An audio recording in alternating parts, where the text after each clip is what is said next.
YouTube, what's going on? Hey man, I'm making this video for y'all, man. I got some good news, man. Hey, I want y'all to go over to my website. I got a website.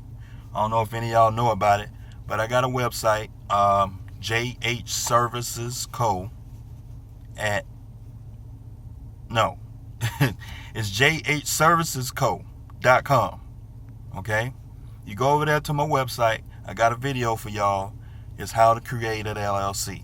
I know a lot of y'all been asking me how to create an LLC. Y'all have all these questions on should I get an LLC, how to create an LLC, and da da da da da. Like I had some guys, should I get incorporated? Should I get an INC? Should I get a C Corp, S Corp? My answer to that is get an LLC, man. A LLC is the most flexible in 2017 or in 2017 right now. An LLC is the most flexible business entity you can have, because you can have an LLC and you can have it taxed like a sole proprietor, or you can have it taxed like an S Corp. Now, you got some of the most biggest companies in the world that are formed in an LLC, okay? And because, see, a lot of you guys don't understand is that the answer to those kinds of questions is really complicated, but generally, if you're a one-man business, or if you're split between like a husband and wife situation, where if your husband is in a high-risk industry or something like that, and you don't want your wife to share that risk, what you can do is you can husband and wife can put all that business assets into an LLC, okay? Or if you're doing real estate or something like that, and you're with a business partner and you want to split everything 50-50, an LLC is perfect for that, because two owners, or you can do a partnership in an LLC where it's 50-50, and if something goes wrong, each one of those owners will be accountable for what happens. It's beautiful, and they're easy to create. You can just go on the Secretary of State site, do the filings, and I have a video about that. Now, the video is not complicated. It's very easy.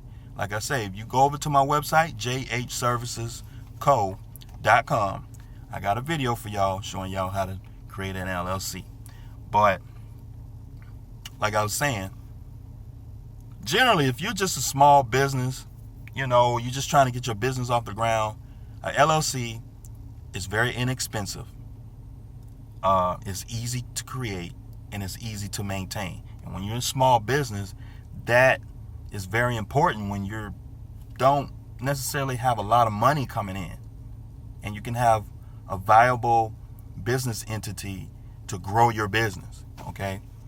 I don't believe in doing things in your own name, so that's why LLC is perfect, because as you grow, your LLC can grow with you. So, for example, when you first start, you're probably going to be taxed the 15%, because generally there's a threshold somewhere around $70,000 to $80,000 a year. If you make less than $75,000 a year, it makes absolutely no sense to get an INC or incorporated business, because one, you got to pay FICA, you got to do all the payroll taxes, you got to get a payroll company.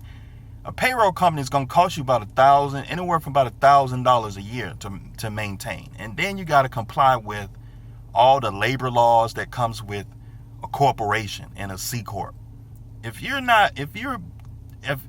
After taxes, if you're not taking home like $70,000, $80,000 a year, it makes no sense to incorporate. But once you get above that threshold, then it starts to make sense, because you're justifying the thousands of dollars per year it costs you to maintain an incorporated business. But an LLC, you probably won't even spend maybe $100 $100 a year. Now, a lot of guys will say, oh, well, you got to pay 15% self-employment tax. Well, you're going to spend the money either way. Either you're going to pay the 15% self-employment tax, or you're going to pay with a corporation. You're going to be taxed at the corporate side, and you're going to be taxed on your personal. And you got to pay the FICA. If you look at the numbers, you're paying 7.5% on each side. You're spending the same amount of money. What I suggest, if you guys don't believe me, you can go and get an H&R Block program and run an average year of revenue, expenses, deductions as an incorporated business, INC or C Corp, and do one at LLC or being one that's a sole proprietor. You will find out that there's a threshold, like I just said, right around $70,000, $80,000 a year, where it kind of break even between the two. So once you're starting to pay taxes personally at right around $80,000, $90,000 a year, more than that, when you start making $150,000, $200,000 a year, now it starts to make sense to get incorporated, because you're justifying paying those added expenses to maintain and run a C Corp and an S Corp.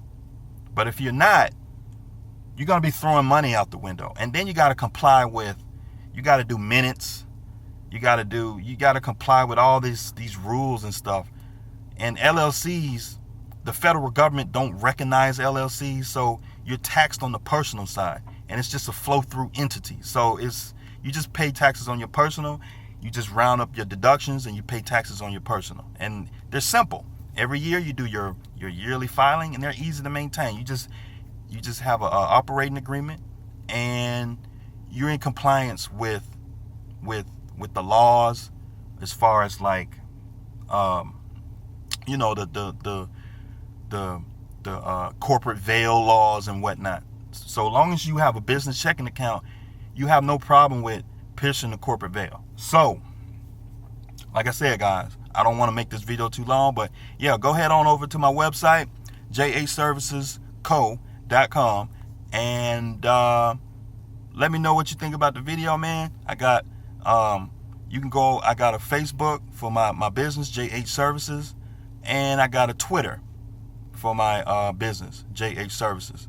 And let me know in my Twitter feed how you guys feel, in my Facebook how you guys feel, and I'm looking forward to having a whole series of videos for you guys, more professional, more polished. All right, I appreciate y'all for watching my videos. I'll see y'all next time.